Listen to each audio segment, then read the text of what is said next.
Having trouble with your garage door? Problem solved. Call Direct Service Overhead Garage Door Company. We're your go-to team for garage door repair, new garage doors, openers, and more. We offer same-day service. We're always ready when you need us. Best of all, you can book your appointment online or talk to a live operator 24/7. No machines, no waiting. So whether it's a broken spring or a brand new garage door, trust the local experts at Direct Service Garage Doors. Call us today or visit directserviceoverhead.com. Oh, baby. Yeah. That's what I'm talking about. Arkansas winning their SEC opener. Welcome, everybody. It is the best postgame, the Arkansas Razorback postgame live show here on YouTube. Hope you guys are doing swell. Hope your New Year's is off to a hell of a start. You know it's got to be. Arkansas getting this dub versus a top 20 caliber Tennessee team. Rain down on me, baby. I'm all for this. Shout out to, of course, Tusk Talk with Ty Patreon supporters. You guys are fantastic. You're awesome. Don't forget, if you're a part of the $8 club or higher, that means you get complete access to everything Patreon in Tusk Talk Discord. You're going to get access to the portal, transfer portal targets page, where we condense all the information on a given player, and that page is filling up. We are going to talk some Razorback football. We're going to talk some transfer portal news and all that good stuff. But we have to, of course, react to this dub. Man, oh man. First off, I want to know, I mean, it's fairly obvious who the hell's getting this gold chain, right? I feel like it's fairly obvious, but we're going to talk about it. Man, this kid might end up getting the gold chain for the year. True freshman, Darius Acuff is just incredible. It's just incredible. And again, so much to talk about. Please make sure you like, okay? Hit that like button down there. You see my finger? It's down there somewhere, that like button. Make sure you share. Sharing is caring, especially when it's the smaller YouTube channels, right? It's a big deal. Interact, comment. If you got any questions, fire away. Let's fill up that YouTube algorithm, make them recommend more of this content, because they've been kind of not doing that lately. Also, we've kind of taken some time off the last couple of weeks too, so that also that doesn't help your case. But hey, man, got to spend a little bit of time with the family and friends and all that. So, okay, all right, here we go. Yeah, of course, we already did our shout-outs to Patreon supporters. Let's see here. Let's read some of these comments really quick. I feel good about us again, says Fishman. Yeah, I think so. Unbiased Brim, free throw line, check mark, rebounding, check mark, defensive intensity, check mark. I love what I'm seeing. Acuff, SEC Player of the Year. Book it, not just freshman. He is playing out of his mind. No doubt. This team, Steven, who says this team is battle-tested and gritty when it counts. I know it's way early, but we are built for March. Oh, God, please just keep talking dirty to me. Please keep whispering sweet nothings into my ear. Please, Steven. You're inject that into my veins. Came out in the second half looking out of it a bit, but fought back. They did. They were 1 for their first 7 3-point shooting to start the second half, and they still overcame that adversity and ended up just walking away with in the final 2-3 minutes of this game. Kerper says not going to start 0-5 in SEC play this year. Goodness. Let me just try out this. I've been drinking this new Liquid Death. It's coconut flavored, and I'm not a big coconut guy, but it's false advertisement. It says Tropical Terror. I was thinking like more of a fruity, I don't know. Not a coconut. I'm not a big coconut guy. This isn't terrible. Yeah, we got a Victory cigar. Shout out to Tyler Edmondson, or Cyber in Discord, who sent me a whole bunch of cigars to the P.O. box. So I appreciate that. All right. Let's get to the notes. Now, I do this was kind of a back and forth in the first half. We had a number of lead changes in the first half. Hogs started off 0 for 5 while Tennessee went on a 7-0 run to start the game off.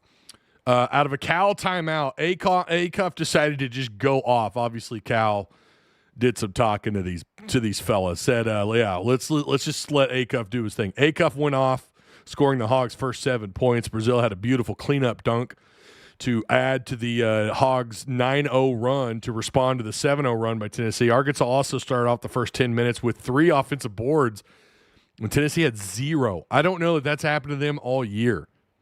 I mean, Tennessee got a taste of something they have not seen. I've thought I have watched them play a little bit this year. I knew their defensive intensity was still really good. They can slow you down. They can play you physical underneath. Their guards are nothing to write home about. I mean, let's just be real. This is not – I don't think this is Barnes even – as far as I could tell, I don't even know if this is one of his top 3 teams that he's had at Tennessee, but they're still a top 20 caliber team. I mean, that says a lot about Barnes. Maybe top 25, somewhere in there, but – we're just talking about caliber, right? But I felt pretty comfortable at no point when we did our predictions. Of course, I think we did our predictions like yesterday. But knowing that it was going to be a prediction, I knew I'm gonna pick Arkansas. I feel really good about this matchup because it felt like the kind of game that maybe Ewing and Brazil wouldn't have a massive impact on.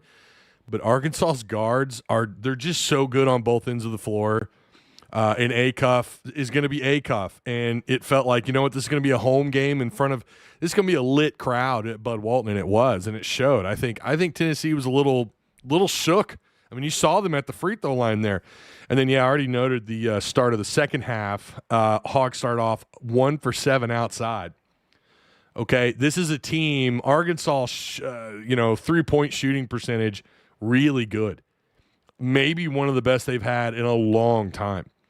I still think there's a little bit of work to do. I love the physicality of this team. They have really turned it up lately. I don't know that they're a real extreme, a real physical team, but they can at times when you add in Ewing and Pringle, they can get a little aggressive underneath, and they're getting better. Still too many easy points. Just too many easy cutters or off-ball screens. It's just straight to the damn rim, dude. At times it's just too easy. But Tennessee, again, not an elite offensive team, but they're good enough, right? Barnes is good enough. He's going to know who needs to have the ball and what they need to do with it. But, man, Arkansas's defense today, I don't know that we're talking enough about them. I mean, you saw the blocks, and we're going to go over all this in just a little bit. Forcing bad passes, altering looks underneath. Like, this was probably as complete of a game as you could ask for from Arkansas, again, considering the opponent, right? This is not, Ole Miss coming to Bud Walton, right? This isn't South Carolina. This isn't Mississippi State. I don't know what to make of A&M just yet. But, it's not one of those. This is one of those top 5, top 6 caliber SEC teams. It's an SEC opener.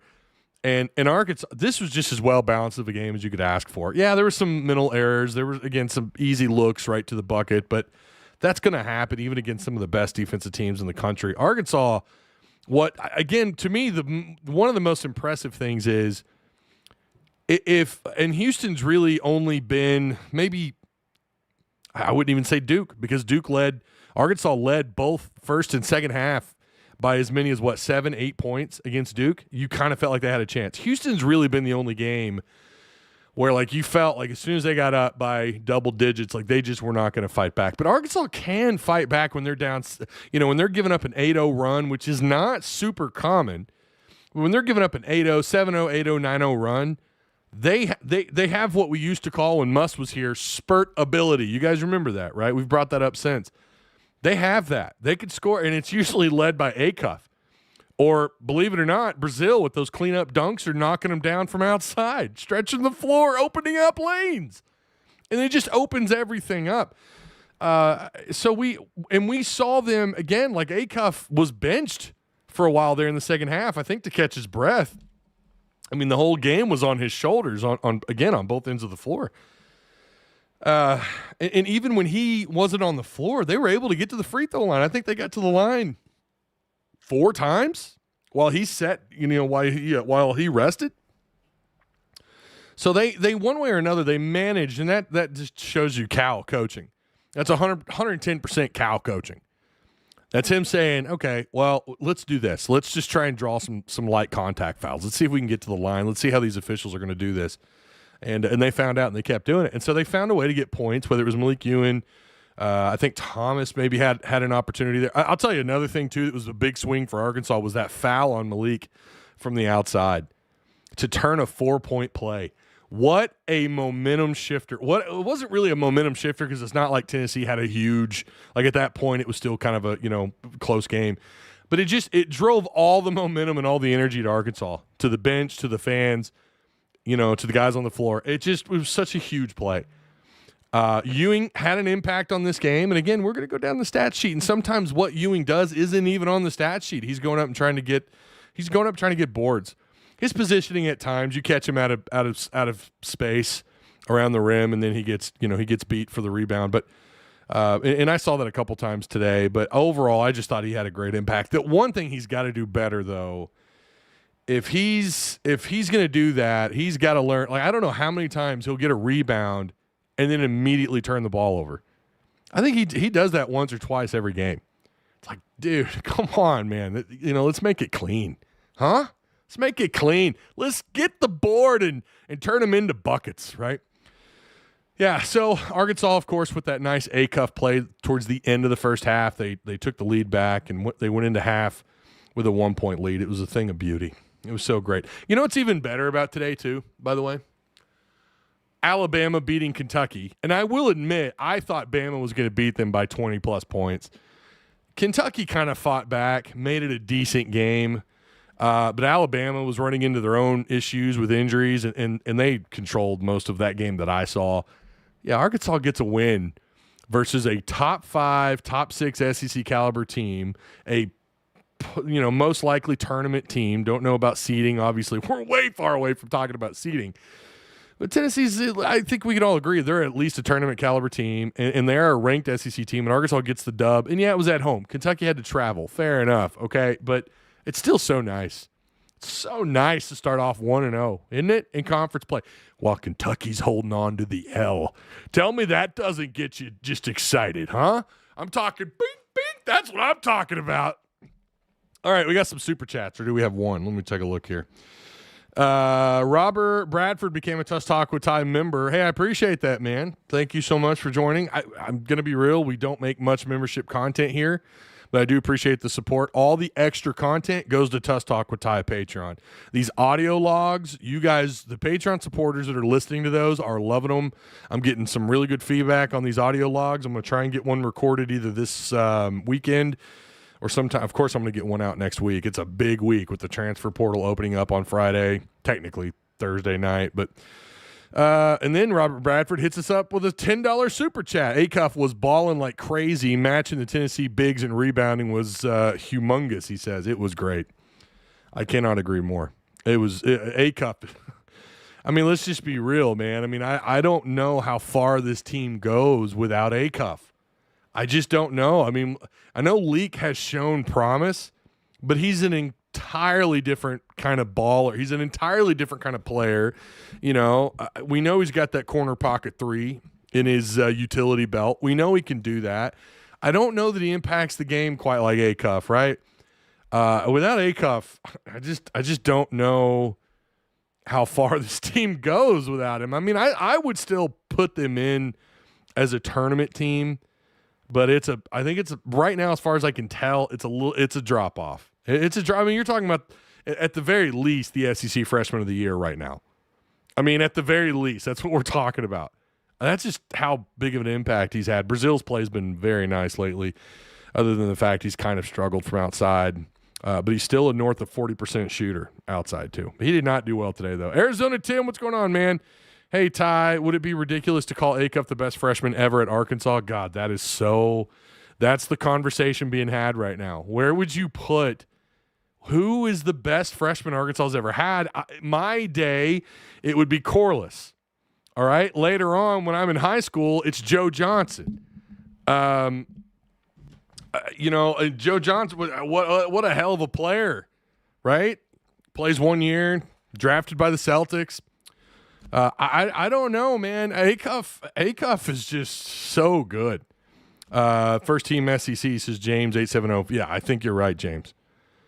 Brazil is in a cold streak. All caps, says Pops, RQ56. Yeah, he is lately, but overall, Dad, he's still shooting 40% outside. For a big with that 7'2" wingspan, 40+ inch vertical, and this guy's knocking down threes as well as he has most of the year. Yeah, he's on a little bit of a cold streak. That's fine. I think he'll snap it. Acuff has more 10+ point games than any freshman Hog. Yeah. Well, does he? Wait a minute. No way. Not already. Not already. We just started SEC play. There's no way that's right. We need fact checkers on that. Is that true? I mean, I know he's had a ton. If you wanted to say 20+ point games, maybe I could say, I don't know about 10+. Hold on. Let me read that again. Did I read that wrong? Acuff has more 10-point+ games than any freshman. That's got to be fact-checked. I don't know if that's true this early in the year. Man, I hope you're right. Well, maybe not, because that might tell you. I mean, you think about some of the recent freshmen that have come along, right? And the fact that these guys are all in the league. When you're talking about Anthony Black, Nick Smith, of course, Walsh wasn't as highly drafted. I originally said I think Kingston Flemings is the best freshman guard in the country, but I think Acuff now. Man, it's close. Portis wasn't that great as a freshman. Portis, yeah, I mean, I remember his year that he came back. That was a big deal. They need to get him back. Running point and leader on the court as a freshman, Acuff all the way. Yeah, he's just phenomenal. He's phenomenal. It's like he sees how the defense breaks down when he's got the ball in his hands and he's either about to cut or he's gonna, find somebody open. He's just the complete package, man. And you got to appreciate everything Acuff brings. You got to appreciate everything Acuff brings to the table. Okay, so Hog Stats. This was from Hog Stats. Texan DM'd me to tell me that he was right. Hog Stats says with 10 points in the first half versus Tennessee, Acuff sets the new record for most consecutive games to begin in Razorback freshman season scoring 10+ point in each game. Okay. Not the most 10-point. It's the most consecutive 10-point games. Am I reading that right, Texan? Yeah, I mean, he was balling in the first half, even though it kind of took him a little bit to get going. And again, when you consider the slow start that Arkansas got off to, which is nothing really that new. And Arkansas went into the half with a 37-36 lead. Yeah. Okay. He's the McFadden of basketball. I don't want to compare. That's apples and oranges, but it feels like it's got that same kind of heat, And unfortunately, Darren, of course, he had to stay the 3 years. Acuff will not be here 3 years, but yeah, I mean, Arkansas is better than you think, man. Long time no see. Hope you're doing well. This team's ceiling is higher than last season, and that team made it to the Sweet 16. I agree. This team's ceiling is higher. I want to see them put this kind of game together, even though it wasn't their most complete game, like against anybody, right? Maybe that was Texas Tech. When you consider the opponent, right? I would like to see more of this though on the road, away from Bud Walton. That's going to tell us a lot. And their next game is at Oxford. While they may not be the best team in the SEC, not even top 6, top 7. You're going to get tested there. You are. And Beard is still a hell of a coach, even though they don't look as good as they did a year ago. Acuff getting drafted top 10. Yeah, he's a lottery pick. So easy, man. He is just such an easy lottery pick. Yeah. DJ did good while Acuff was resting. It's nice to have that. To have that's your go-to when Acuff is on the bench. I mean, would like to see him pick it up where he left off last year. But yeah, I don't disagree. It's nice to have Wagner there, right? Wagner plays his role adequately. Yeah, he does. He's definitely not the scorer that Acuff is, but yeah. Acuff on trajectory to be the best Arkansas. Wait a minute. Acuff on the trajectory to be Arkansas best freshman. he's already in the top. I mean, unless he just and I knock on wood, everyone do it collectively, knock on wood, unless he just shits his pants from here on out. And I just don't see that happening. I mean, he's so damn fun to watch. He's so good. But yeah, he's already like one of the top. He's going to go down easily as one of the top 3 true freshmen on any basketball team at Arkansas. Yeah, consider joining Discord. Other Mike's got the link for you. That's where you get all the extra access in Patreon, by the way. Remember to like, share, and hit the subscribe button if you're new here. Marshawn Powell, well, there's a name I haven't heard in a minute. Acuff is the ultimate quarterback on the court. Glad he's a Hog. Absolutely. Did you guys watch Ament tonight? Boy, he struggled, didn't he? He struggled. I mean, he did not. I don't think he had the kind of game he thought he was going to have. I know he ended up with 13 points. And ESPN says 1 turnover. I don't know if that's right, but he made some mental errors tonight that actually hurt them on a couple of possessions. He had those true freshman moments, and that's, it's going to happen. Let's go down this stat list really quick, huh? The thing about Arkansas that you guys know, I really want them to get cleaned up. It is the play around the rim. Points just come too easy in the paint. Tennessee listen, it is huge that Arkansas, I did not think that, especially the way the first half was unfolding and the way the second half started. And I know the first half ended on a positive note because that Acuff score there towards the end. I didn't think this game was breaking. I didn't think they'd get to 70 points. And Arkansas goes on to score 86 points. And Tennessee was 75 points. It felt like several of those were just Arkansas mistakes. Arkansas cleans up a little bit. They don't give up 70 points in this game. It felt like there towards the end, like they probably could have held Tennessee into the 60-point range, and they kind of gifted Tennessee some points there in the final few minutes of the game. But 44 points in the paint, it's probably about what you would expect. If you would have asked me coming into this game, how many points does Tennessee get in the paint? I would have said north of 38 to 40. And they did just that, and they got 44 points. And Arkansas kind of cleaned that up a little bit at times. There were a few possessions there in a row where Tennessee just could not get anything easy. I despite giving up that many points in the paint, I did see better effort around the rim today. It feels like night. It's like there's no sun out. It was 4:00 and there's no damn sun. It's now 5:00 and it really does feel like it's 8:00 outside. But today, earlier this afternoon, I really thought, and Arkansas held their own too on rebounding. They led them in offensive boards, the whole game. I don't think it was until it wasn't until later in the second half that they were able to kind of make up. But Arkansas led them on offensive rebounding. You guys got to consider who this is. This is one of the best defensive teams and one of the best, maybe even elite caliber rebounding teams. And Arkansas was leading them in offensive rebounding. They led by 3 or 4 offensive boards in the first 12 minutes of this game. This is something Tennessee was just like, what is going on? Arkansas has, again, that speaks to that upped level of physicality that Arkansas is playing with, and they're getting in better position. Their footwork, if you watch them, it looks like they're doing a better job of at least making an effort to get in position to crash the boards, to get a rebound off the glass. We're starting to see that, and it showed itself. The rebounding showed up today. You out-rebounded one of the best rebounding teams in the country by 3. Not a big number, but still, this is just stuff on top of the fact that you started off. You shot from the outside, piss poor. There's no doubt. Arkansas was not good from the outside. 7 of 23. That's 30%. Right? Just not good. Now, what did they do that they're really good at? They got really good at. Arkansas is getting so much better at getting to the free throw line.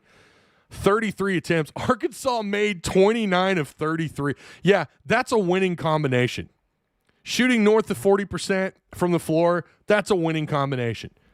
23 attempts outside, and you only make 7 of those. You're right around 31%. Okay, at home, again, you would like that to be like 10 of 23 if we're going to talk about just not the greatest of outside shooting, but even then that would have been pretty good, 10 of 23. You came a little short there. You got 32 points in the paint, which I don't know that I would have said Arkansas could do that against Tennessee, and they did. I would have guessed 24, 26. They're going to have to pop outside. And as good as Arkansas has been shooting from the outside, it felt like they could do that. It was the opposite a little bit, right? 10 blocks. 10 blocks on Tennessee? Like, okay. All right. 8 steals. Now, there are some things to not love about this game. 14 turnovers. Both teams had 14. All right. That's not good. And some of those were just whatever. A lot of them were Tennessee just playing great defense. And again, you have to give Tennessee a lot of credit. 7 assists. Now, I'm trying to see if that's right. Yeah, that both Stat, Broadcast, and ESPN are saying, yeah, so not a lot of ball movement from Arkansas, and I that 7 assists is a little bit surprising, but not shocking. Yeah, I mean, you're -7 in the assist-to-turnover ratio, and you still found a way to win this game by 11 points. And again, in the second half, it started to feel like Arkansas was just going to control this game, even if it was just by 4 to 6 point margin. And they did. They did a good job. Tennessee would knock down a much-needed 3, like a clutch 3. They would either cut into Arkansas's momentum or, just kind of whatever. I think all their threes they made were when they were from behind, if I'm not mistaken. So it felt like they were making those clutch threes when they needed them at the most, and Arkansas not shooting as well outside, again, 30%. You started to think like, okay, they're going to have to force the situation at the rim. And they did a little bit of that. And again, they did it by, they drew fouls. They made some and ones. Acuff, I think, had 1 or 2 and ones tonight. They just found a way where, maybe one area that they've been good at wasn't as good. Well, then they went somewhere else, like the free throw shooting, and shot 29 of 33. I mean, that's damn near 89%. That is insane shooting, and especially when you consider the amount of shots at the charity stripe. Both teams. I mean, it's not like Tennessee didn't get opportunities at the line either, by the way. I mean, they were – that ultimately is what really kept them out, especially towards the end when Arkansas was forcing the situation, getting to the free throw line. 52% from Tennessee is just – that's terrible. But, again, I think that was the Bud Walton effect. The crowd was fantastic tonight. It was great. Shout out to Fayetteville, people. Shout out to Fayetteville, baby. We had an almost 5-minute scoring drought at one point. Yeah, I mean, to start the game, again, they were 0 for 5 shooting, and Tennessee got out to that 7-0 lead, and it looked a little like, you expected the ledge jumpers to completely jump off the ledge. I'm going to tell you, don't ever – if Arkansas's trailing, as long as it's not 12-0, 14-0, or if they don't allow an opponent to go on that kind of a 12-0, 14-0 run – I feel really good about their chances. And they have fought from behind. Again, smaller margin of I'm talking 7, 8 point, 9 point trailing, and then finding a way. Again, that spurt ability kicks in. We've seen opponents go on, it's pretty rare, but go on those 12-0, 14-0 runs. But Arkansas has done a pretty good job of fighting back, and it has a lot to do with Acuff and Leak for sure. What's Gopesky saying? Just think about this. Last year, one player got 17 offensive rebounds, has gotten way better. Oh, and Acuff is him. Okay. Yeah, Acuff is him. Early in the first half, the good signs were there, getting them to foul and rebounding. You don't, again, I don't panic when they're trailing. Like if an opponent's up 8-0, I'm not panicking in the first few minutes of the game. It's if an opponent is able, and again, the only one that's been able to really do it is Houston. If they're able to build on that lead and just completely take you out of it and continue to just with a 12-0 or a 12-point lead, 13, 14-point lead. I think, what did Houston get up to, like 16, 18 points, I think, at one point? That's when you're – that's when I'm a little bit panicked, but most teams would, right? There's not very many teams that can overcome that kind of deficit. He looked like an actual freshman. Who's that? You talking about a Mint? Yeah, he did. Isaiah Joe was a good freshman. Joe was a good freshman. So is Black. I mean, we can go down the list, but Acuff is just different, man. Justin Williams says, Kapasky, go on, get. It's basketball. Oh, man. Isn't it great? Isn't it great? You start SEC play. You go 1-0 right here. We already know who's getting this gold chain. It's like there's no point in even asking who you guys think's going to get it. I didn't even do a poll. Yeah, it's going to Acuff right here. There it is. Acuff gets the post-game Tusk Talk with Ty gold chain. Shout out to Acuff, man. I don't know how many of these he's gotten this year. He's going to get a lot more. Shout out to him. Acuff is him. Acuff is him. Man, this thing is so heavy. It's like in it. Oh, okay. Yeah. Acuff. Right here, baby. That's it. That's it. Too easy. Travis is like, I got you that chain. You don't even wear it. Hey, man, I'm still using it, Travis. It's too heavy. I can put it like this. I can do it like this the whole show. I'll just do this. I'll just talk like that the whole show. You guys can hear that, right? I mean, listen to when I put it down. I don't know if you can hear it. Listen to when I put it down. I mean, Ty, why don't you wear that the whole show? I don't know, man. Maybe because it weighs like 30 pounds. I mean, it can knock over the stool that I put it on over here. Oh, my gosh. Okay, there we go. We got it set up. Ty, heavy is who wears the crown. Fish said, blank brick over here. Yeah, bro, I'm telling you, it's heavy, but I love it. And that is the Tusk Talk with Ty. It's the direct service overhead post-game gold chain. You got soft hands, brother. Oh, okay. Loved. Oh, what Shin said about Emmett. He chose another school, and we'll have to live with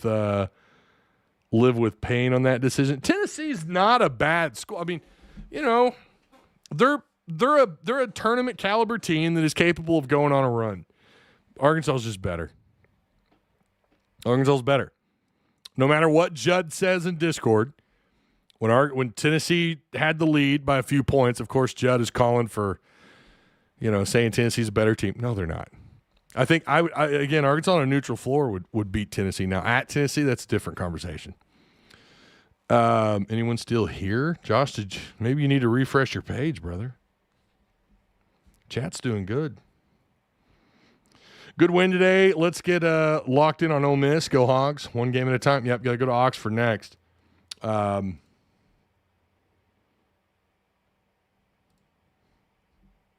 Yeah.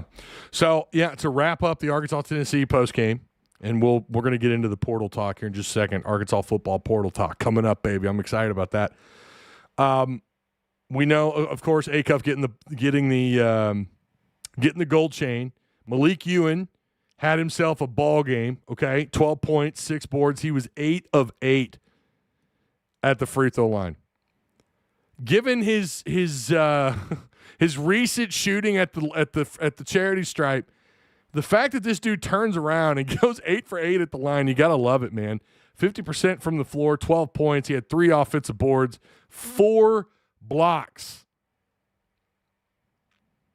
Carter Knox had a block and 4 offensive rebounds. 7 boards, 11 points. Acuff with 29 points, 9 of 16. We didn't mention that when we talked about him being the post-game MVP. He was 3 of 7 outside, 8 of 9 at the line, 3 rebounds, 4 assists. He did have 4 turnovers. I think 3 of those were in the first half. Maybe it was 2 and 2, but kind of some, I don't know, rare mistakes by Acuff. That's okay. He more than made up for it with 29 points. This kid almost had a 30-point game against a physical Tennessee team. I mean, he's just, good God, just stop the count. He's the freshman of the year, man. Wagner, 2 points, 0 for 3 at the line, 0 for 3 overall shooting. Sorry, 0 for 1 outside. He was 2 for 2 at the line. No one in double digits as far as rebounding, but Brazil did have, he had 2 offensive boards, 5 defensive rebounds, 7 points. No doubt. He's in a little bit of a slump shooting from outside. I don't know how I feel about him being in this slump and then turning around going, 0 for 5. I don't know, do you just want him to shoot his way out of it? That's typically what you want from guys like him, like just shoot your way out of it. I don't know. I don't know if you're going to like another 0 for 5, 1 of 5, 0 for 4 game. Like maybe we could start talking about moving him up closer. I mean, I know they like him floating around the perimeter, but he was 1 for 2 at the line, at the free throw line. Man, he got 38 minutes tonight. Damn, he ended up with the most minutes. Of course, Acuff had some time off. It didn't really matter. 9 of 16 shooting for Acuff, just great. Carter Knox had the 11 points. And by the way, Leak had 18 points. 3 rebounds, 1 assist, just 1 turnover. He had 3 steals. He can make those heads-up plays. He is sneaky. He's sneaky deaky. And I like it. I like the way he plays on defense. I like that he's willing to, swipe at a ball, force bad passes. That's what he does, man. Leak can do all sorts of things outside of scoring. He's maybe not the complete package that Acuff is. But, I mean, again, let's not sit here and act like he can't go off for a bunch of points because we've seen him do it. He's gotten out of that slump. He was 3 of 4 outside, by the way. 3 of 4 with those 3 boards, 6 of 13. So 18 points for Thomas. Thomas would be the runner-up for the post-game gold chain. Yeah, fantastic. Fantastic. Oh, we got another super chat. Hold on, let me read this. Tennessee beat Houston, who killed us. They did beat Houston. They were Houston's only loss. They did. Matchups matter, and Arkansas matched up so much better against Tennessee than they did Houston. Houston's still really good. Freshman duo of Acuff and Thomas. That's right. Okay, James 870 says, laugh out loud. I farted and dust came out.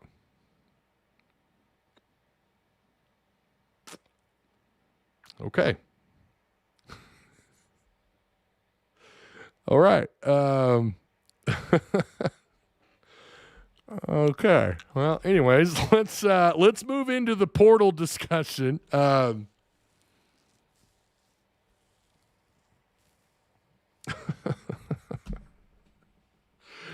Let's get into the football. Let's get into football portal discussion really quick. Hang on. Before we do that, let me I got to make sure we get this.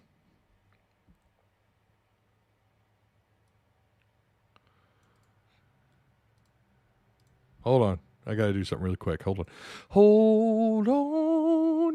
Let me put this out there. By the way, shout out to Arkansas Sports Network. We do post our content over there as well. So, again, shout out to Brad Caldwell and the boys over at ASN. Yeah. Okay. Oh, we got another super chat. This is from Tim, who says, leave it to me to be the gravity that pulls us down. Oh, boy. But, Coach, Ryan Silverfield isn't going to do much better than Sam Pittman in the portal. I pray I'm wrong. Big wrong. All right. Well, that's the perfect transition because that's where we're going next. I don't know if you guys – so, again, if you're a Tusk Talk with Ty Patreon supporter, you already have a pretty good idea. If you're in Discord and you're connected, you already have a pretty good idea of what these guys look like right now in terms of who they've offered. Now, I do not have a complete list of every single offer and visitor. It takes a lot, guys. I'm pulling PFF. I'm pulling other random facts about the players. I'm doing deep analytical stuff that you'll see below the players' names. I'm doing their recruiting and then their stats. So it takes me a good 10 minutes just to put one name, maybe longer, to put one name together on that. But I've got a lot of them. Malcolm Hartzog Jr. from Nebraska, defensive back. If you look, they are really, and as they should be, right? They're going after a bunch of corners. Bunch of DBs, not just corners, but defensive backs. Jaheim Johnson at Tulane, and I'm not going to give you the whole kit and caboodle here. You need to be a Patreon supporter, but I have all that information condensed. It gives you a pretty good idea where to start with that player. Now, obviously, if they're on the portal target page in Discord in Patreon, you got to have $8 access to be able to see that part of the page. Part of the reason why we're doing that is because we've had some information completely swiped. And we've narrowed it down to who one of the three people we think, and all three of the suspects were $4 donors. So, I mean, we have to kind of like, all right, well, if we up it to $8 access, then maybe they're less likely to take our information and send it elsewhere. So if you've got that, if you're an $8 club donor or higher, you'll have full access to everything. But anyways, Jaheim Johnson out of Tulane is a 4-star prospect. Really, really solid player. I've got some extra notes on him. He forced 5 turnovers, 4 interceptions, a forced fumble. He was targeted nearly 6 times per game. Now I'm talking about a quarterback targeting the receiver that he's covering nearly 6 times per game, and he gave up just 45 yards per game. He had 9 PBUs, pass breakups. He would likely be a day 1 starter at a lot of P4 schools, and that's one of the notes I have on him. Yeah, last year he was an absolute beast. He had 4 picks. He had a forced fumble. And he also had 42 tackles. His tackle grade is not so great, but he's a corner. They usually do hover around 50, 55. He's 48.9. He's a corner, all right? He's 6 foot, 190 pounds, probably soaking wet. Really good overall grade, and his cover grade is 76.2 on PFF. And a lot of that's because of the fact that he only gave up 64% completion rate to his receiver that he was covering. So that meant, 64%. He was targeted 71 times, and he gave up just 46 of those for 544 yards and 4 touchdowns. So he's one of them, right? Sutton Smith, running back. You remember him from Memphis. I think he's visiting right now. If I'm not, it's either tonight or maybe it's Monday. I know there's some players I think they're going to visit on Monday. Sutton Smith, you got to fill up that running back room. Fumble grade, so he doesn't fumble the ball a whole lot, 81. Other than that, his PFF number's pretty average. But, I mean, this is a guy that ran for almost 7 yards a carry last year off 102 carries. He had 670 yards, 7 rushing touchdowns. I think he's a 4-star in the portal. He could be a 3. I'm not sure. Malachi Breland, another Memphis player, a guard. Really good pass block grades, by the way. 4 sacks. 4 sacks, 19 hurries given up on almost 1,400 career snaps. Trying to scroll down here. Malcolm Herzog from Nebraska is visiting. Javen Robinson, 3-star portal player, 5'11", 180-pounder. Really good tackle grade, actually. Kind of reminds you of Neal.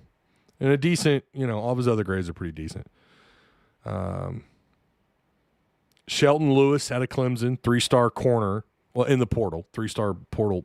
Didn't play a lot this year. So, yeah. Oh, we got some super chats. Let me read these really quick. I still don't believe the money is there. This is T-Dub. I said, I see. Fishman's clearing up some stuff. Okay. Ty, we're going to have 2 SEC first team and 2 second-team players of the year. They're in a really good spot. You're not wrong.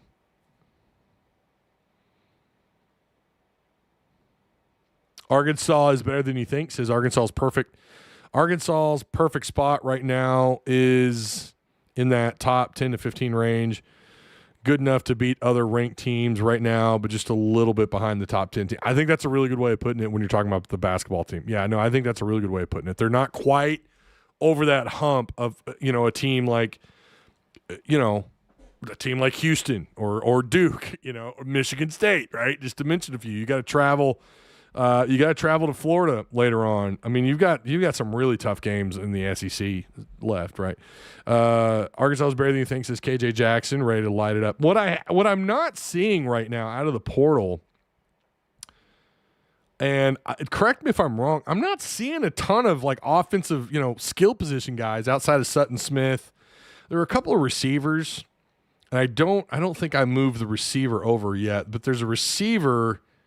Oh, yeah, here he is. Jeremy Scott out of South Alabama. He's racking up offers. Racking up some offers right now. His grades aren't great. His grades aren't terrific, okay? He was a freshman at South Alabama. 24 catches, 417 yards, 4 touchdowns. I think the appeal to a Jeremy Scott out of South Alabama, it's that he might have a higher ceiling than what people thought. And the crazy thing is he actually had I think a couple of SEC offers out of high school. I don't really know the situation. I haven't gotten any feedback on him. I haven't asked around. Maybe it's a grades thing. He couldn't get on at either because he was offered by, I'm pretty sure, Memphis and Arkansas. I mean, obviously Memphis isn't the other SEC school, but I think there was another SEC offer, or it could have been that Arkansas was the only SEC offer. But again, 6'3", 208. He's a big-bodied receiver. I watched a little bit of what I could find on him. It's hard to make a judgment about this guy. Really small sample size. But I think the appeal to someone like Jeremy Scott, again, out of South Alabama, who's a 3-star transfer prospect, I think the appeal is that he might have a lot of upside. I know Jamonta Waller's been a pretty big name.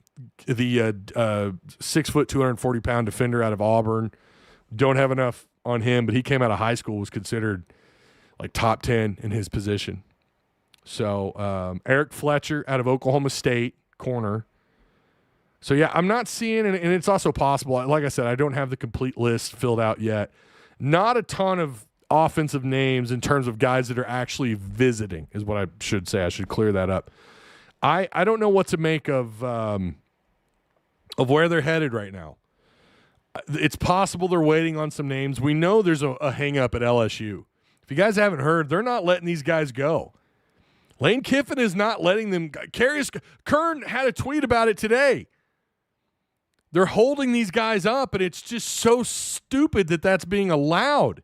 I don't understand what – someone's got to clear that up for me, and maybe we can get some clarification by Monday, and I'm sure they're going to catch enough negative press. Lane Kiffin's going to have to start letting these guys go. If it's even a Lane Kiffin thing, I think that it is.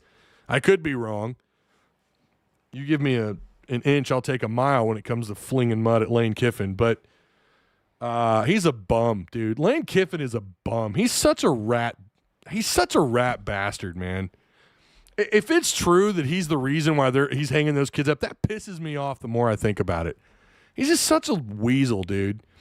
The fake injury bullshit that he was doing at Ole Miss, he found a loophole and he ran with it. It's hard to blame him for it, But at the same time, it's like, dude, integrity does still matter in this sport, does it not?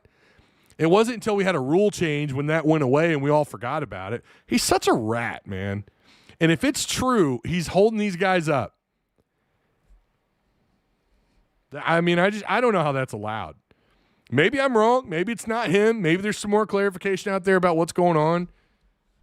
Oh, dude, and let's not sit here and lie. I mean, he took the job from LSU or the offer from LSU. You can't fault him for wanting to do better. Yeah, Ole Miss won their playoff game. Wow, I didn't see that. I really didn't think they would win. I thought it might be close. I didn't think they would win. And I don't think I honestly think people who are like, oh, he's probably crying over that. I don't think he gives a shit. He's counting his money. And he's screwing over some of these LSU players. He's not letting Kern. Again, Kern tweeted about this earlier today. I mean, about not being able to be released from LSU. Again, I'm pretty sure that comes down to the head coach. But I don't think he cares that Ole Miss is winning. Maybe a little part of him does, but I don't think he cares. He's at LSU. He knows the ceiling there. They're going to win national titles. That's the ceiling. Ole Miss, it's like, yeah, we won a playoff game. Now what? Whereas LSU's going to be like, yeah, no. If they get the ball rolling, oh yeah, they're going to be title contenders every year. That's why he left for LSU. I don't fault him for that. But man, it's some snake. Oh man, I could go off about Lane Kiffin. Arkansas needs to do everything to grab Cam Coleman. Yeah. Cam Coleman just seems like such a pie in the sky. I'd love it if they could go get Cam. I don't know. We won't win football games until we find stud skill players like that rookie for the Detroit Lions. Oh. You mean Tesla? Patrick Smith says never liked Lane Kiffin. One of my sisters thinks he is the best thing since sliced bread. Lane Kiffin? I mean, he is an outside the box thinker. I can appreciate that on some level. He just comes off so scummy. He'll do anything it takes to win, to have the advantage. And let's just be real. I mean, that is sometimes that's the difference between winning and not winning. I think Lane is scummy enough to try and claim a national championship if Ole Miss somehow wins it all. I wouldn't put it past him for a second. I mean, he did technically orchestrate that team, you know. And again, I don't blame him for going to LSU. I would. I mean, Ole Miss is just not shit. Let's just be real. Can't blame him for leaving them, but for LSU. And yeah, the way he left was, you know, some of the stuff that's kind of, I mean, it just, you know, nothing surprises me from him. Anyways, so that list is going to grow. The portal target list will grow. Hell, I'm probably going to add some more names tonight. The trouble with trying to keep up with these is everybody gets an offer. Yeah, I wish they could go after some of these marquee players. I kind of thought they would. I mean, right now, and it's too early to freak out. It's too early, you know. Tim said in one of his super chats, he says, leave it to me to be the gravity that pulls us down, but Coach Ryan Silverfield isn't doing too much better than Sam Pittman in the portal. I pray I'm wrong, big wrong. So it is too early to say something like that. It's just too early. We don't know who else is going to enter the portal, but at the same time, I don't know their chances of landing. Like, I think they are going to land some of these big names. I do. I think they're going to land the corner out of Tulane. I think they got a good shot at him. He is visiting. And history tells us, at least under Sam Pittman, when you got them to visit, the odds were very high they were going to commit. And typically they would do it on the spot, or, you know, they'd be a silent commit. They might take another visit or two, but usually if you can get them here first, that's kind of been the trick. At least it was under Sam Pittman. We'll see if that works with Ryan Silverfield. So I do think they're gonna nab some of these guys. But right now, when it comes to the skill position, I'm not sure. I'm not blown away by the start of this. I'll just say that. I'm not blown away by the start of it, but I'm also not saying that that's where they're going to end up. Well, they might get Sutton Smith. They might get a couple of those offensive linemen they might snag that are racking up offers that everybody wants. They might get a few of those guys, 2 or 3 of them. But they really, I mean, this has to be a thing where, like, okay, if on the offensive side of the ball, because we know they're keeping a lot of guys, or they're trying to keep plenty of those guys from last year on that roster. They're trying to keep them because, let's be real, some of those guys, you know, Petrino put a lot of stock in. And if Petrino's putting a lot of stock in them, I mean, that's saying something, right? Someone like him. So I don't blame Silverfield for trying to keep those guys, but you better stack up the defense. The defensive line better be stacked up with some marquee talent somewhere. And you need to have that quality depth, because quality depth, it matters. And so right now it's too early. It's too early to say one way or another where Arkansas is headed as far as, you know, with the rankings, with the transfer rankings and all that. And again, I don't really care about rankings. I just want you to go get some studs. And I'd like for you to get studs that have snap counts under their names. I'm not really that big on these. I mean, history tells us typically it's not been the guys who were maybe highly recruited out of high school, took a red shirt at their first school, and then transferred in. Those guys haven't really panned out super great here. Jaheim Singletary, Courtney Crutchfield. I mean, the list kind of goes on and on. Whereas you bring in a guy like Mike Washington, who's a 3-year player, 2-year starter at multiple schools. Omega Blake. Like, you got those upperclassmen, the seniors. Your tight end, the Canadian tight end, who was a super senior? That's why he doesn't have any eligibility left. Even though he played at a lower level, he was still an upperclassman, a guy with plenty of snaps under his a lot of snaps. He's got a ton of snap counts, right? It seems like that's the way to go. If you could find that good in between, or maybe you're not going to go get the former 5-star quarterback, you know, who had the red shirt. Maybe you're not going to get him, but you're going to go get a guy that's maybe a top 8 quarterback, top 10, top 12 quarterback, but he's got a bunch of snap counts under his belt. And you could surround that player with a bunch of starters. Or you keep KJ Jackson, who does have some experience, and then you're supposed to surround him with talent, unless you just want to keep what you have and move forward. I don't know if you only add a few skill position guys, and then based on who we believe is coming back, I don't know how much of a wow factor that is. I really don't. I'm not sure. And I agree with Tim and everyone else who have said that, you and I've been saying this for weeks.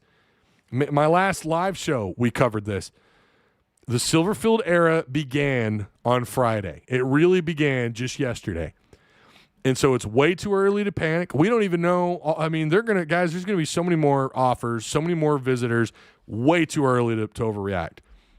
And that's what I'm saying. Like right now, if let's say they finished on the list of players that they have visiting this weekend, and then who they're bringing back, who we think they're bringing back on offense on either side of the ball, we know they got to revamp the defense completely. I don't know that would blow me away, but that's not. I don't think that's where we're headed. I think you're going to start to see some more. You're going to start to see some more offers go out, and then hopefully they start getting these guys to commit one after the other. We're going to get caught up on all this on Monday, and I hope either Travis or Tim can join me. I think Tim will be available on Monday. I think. I don't want to speak too soon, but one way or another, even if they're not here, we're going to talk about it. We're going to get caught up on where they're at. I'm expecting to get some news either tonight or sometime tomorrow on kind of where we're at on some of these guys. But yeah, I mean, right now there's nothing really to write home about. I mean, again, there are a few names here that are on that list that would be huge to get them here for them to commit and sign and everything else. But they've got to turn it up. I kind of half expected them to go after, and maybe they did, and the players said, no, I'm not interested. That is also a possibility that we just don't know. That's the insider stuff we don't get. When you look at the top names in the portal, I figured they'd be all in on them because we were told they had these hypothetical dollars. They're going to be able to go out into the portal and do some real damage. And I'm not right now. It's too early. It's too early. But I don't know that have they offered any of those kids in the top 10? Have they offered any of those top 10 prospects? And who are we talking about? Let me pull this up.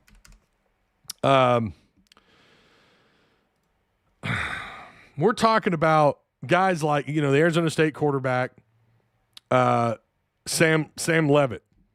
Are they going to offer him? He's right now the number one player or the number one quarterback. Brendan Sorsby out of Cincinnati. By the way, Drew Messmaker, no surprise there. He went to Oklahoma State, and he's a 5-star in the portal. He's good God. That's pretty big. Would you like a DJ Lagway offer? I don't know about that. Deuce Knight, former 5-star. Are they going to offer any of these guys? And I think that is at the end of the day. What about Chaz Coleman, the Penn State edge, 6'4", 250-pound edge rusher from Penn State? That's kind of what I was, and I know that's saying a lot, right? It's asking a lot. Cam Coleman is out there. Cam Coleman is a 5-star transfer prospect, former big-time prospect. Auburn fans are pissed. I don't know. I just thought with all these hypothetical dollars they kept talking about that we would by now be hearing that these kids are trying to line up visits. And at the moment, that's not the case. I'm not even sure who their highest-rated player that they're in on is. And like I said, I'm not that concerned with rank. But at the same time, it gives you an idea. I think Carius Kern is who they're trying to get. Obviously, he's in the portal technically, but I guess he's not been let go at LSU. I still don't really understand how that works. He's 18th, right? And I wouldn't put some of these transfer rankings are complete bullshit. By the way, like if you do a deep dive on some of these guys, you look at their numbers, you look at whether it's a corner and the kind of yards he's given up. Missed tackle rate by some of these defensive ends and linebackers, and you're like, wait a minute, why is this guy a 5-star or a 4-star? Why is he a top 15, top 20 player in the country of course you can watch a highlight and all you're going to see is good stuff, right? You don't ever get the negatives in the highlights, but and Kern might actually be one of those. Kern, even though he was a true freshman and they asked him to play on both sides, left and right tackle, he did give up quite a few hurries, and I think he gave up a few sacks. He was a true freshman. LSU was on all kinds of trouble on the offensive line. The further down the list you look, not a lot of Arkansas's not in on any of these guys right now. When you look at like the top 30, I don't know. And also, Andrew Armstrong. I don't remember what his ranking was, but he came out of Texas A&M Commerce. Tesla came out of, I don't even remember the name of the school. It was like a Christian private school in Michigan. Could have had a bigger impact here, but you see what he's doing in the NFL, as someone mentioned a second ago. Mike Washington, right? Like, sometimes rank just really doesn't matter. And then sometimes it does. Sometimes it does. You guys know I was all in on there's a few players I kind of thought maybe Arkansas should throw an offer at. And I mean, of course they're not going to. Trick, I'm trying to look for Trick. He's falling down the list here. Adam Trick out of Miami, Ohio. Man, go watch this dude's highlights. And his PFF scores are off the charts. 73rd overall player in the country. Should be higher. Arkansas is not going to offer him. And again, there's a lot of guys that are probably like that, right? We'll see how this thing unfolds, man. I mean, there's a lot of possibilities here. There's a lot of good names in this portal, though. And I do think eventually they're either going to get around to offering these guys, but typically who you offer first, Arkansas's done a pretty good job the last couple of years. Not that they didn't miss. Of course, they missed a lot of guys. Missed, I think, multiple offensive linemen last year that they went after early on. Some other skill position guys. That's going to happen. But it felt like that first wave of offers, that's who they went with. And then everything else was kind of like a follow-up. I don't know how many they're going to actually end up going after. We know we still have the final signing period at a high school in February. So I don't know how many offers or how many of these transfer portal players are going to end up taking. But there are a number of guys here that I really like. And I think, they could still offer. I mean, we'll have to wait and see. And like I said, there's also the possibility that you offered a kid and he said no thanks, like I said earlier. So,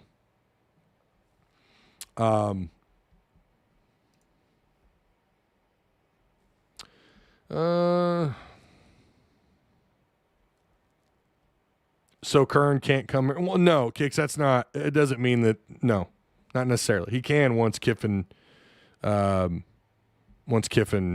releases him. Woo Pig Destino says Kiffin is overrated. Look at this season. It looks like a Pittman season, except luck went his way. He ran because he knew he was getting away with fluky luck at Ole Miss. Yeah, Dustin, I think we're going to have to disagree on that, man. I mean, anyone who could turn Ole Miss around and turn them into a playoff contender, you don't just get there only by luck. Luck had something to do with it, but it wasn't all of it. Why do they make our home wins so-called less meaningful than if Tennessee or Kentucky would have beaten us on their home court? Well, I mean, home court just – like you're always expected to win those games most of the time. You're always going to be favored. And playing in a place like Bud Walton is going to spot you. That's like 8 or 10 points that you're going to spot Arkansas at home. D-line and O-line have to be a priority for Coach Ryan Silverfield. Yeah. And I'm glad it looks like they're trying to get there, but obviously in the secondary it's very clear that they have to. There's nobody there, right? Malcolm Herzog out of Nebraska, Javen Robinson out of Arizona State, who I think would be a pretty solid get, actually. Shelton Lewis out of Clemson. That's another corner. Jaheim Johnson out of Tulane would be a really good pickup. So, yeah, I mean, it's pretty clear they're going after – they're trying to get the secondary situations fixed or trying to get bodies in there. Probably the other one that was a pretty big offer, and it sounds like Arkansas's in a really good spot. It's Kamori House out of North Carolina. I don't know if you guys have kind of looked him up. He's put in as a linebacker – in the SEC, I don't know that 6 foot 215 is like he's probably gonna have to tack on some weight. Probably gonna need him to be, I don't know, hovering around 225, 230. I think he's got a frame that can support that. His PFF grades are not much to write home about, but like I noted, I left a pretty here's what I noted about him. Much to like about House. Don't let all the PFF numbers fool you. Good speed and darts right to the ball. High IQ defender versus the RPO in the run game. I've watched quite a bit of tape on him or YouTube videos. Again, highlight films, I'll tell you guys, don't get too worked up over some of the highlight films. Remember, that's what they are. They don't ever show you the bad. But Kamari House does look the part. He was North Carolina's leading tackler, and he was a true sophomore. Missed only 11% of his tackles. And he tallied what I thought was pretty impressive, 16 hurries. And he had a sack along with that, a forced fumble, and an interception. So, yeah, we'll see what they do here. Defensive tackle, they offered that Florida kid. I can't pronounce his last name. Makai Boru. Makai Boru. I'm not sure. 6'4", 350 pounds. Gap filler. Day one starter. And he is visiting Arkansas. Edge rusher, Jason Jenkins. Good body, man. Good size. 6'6", 280, 276. He had his numbers could be a little bit better. Most likely I have him written down as a depth chart piece, not necessarily a starter. But man, you like that frame. 6'6", 270, or 275, 280. Jason Jenkins out of FSU, a name to keep an eye on. So, yeah.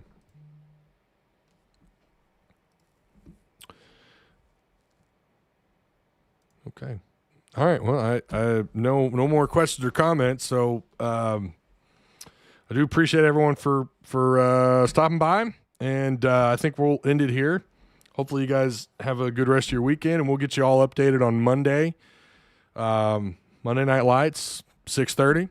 Maybe I'll see you there. Hopefully, I do. Make sure on your way out that you like, share, hit the subscribe button. Shout out to Direct Service Overhead, the garage door company. They're in Central Arkansas. Same-day services, quality parts, affordable outcomes. Better than the best results. 1,000-plus 5-star reviews. 501-244-3667.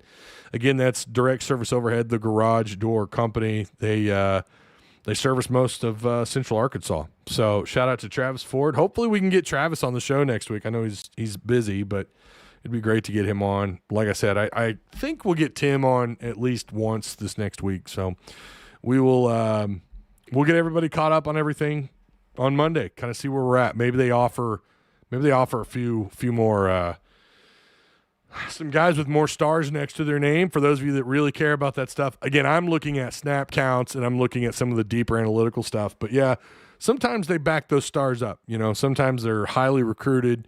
They get to a school, they get injured, or they get moved on one side of the ball or the other, or position, and then they just kind of flame out, and you send them somewhere where they belong or play them in the position that they were originally recruited at, and then you come to find out, oh, wait, that kid was actually misplaced at his last school. Should have been here instead of there, right?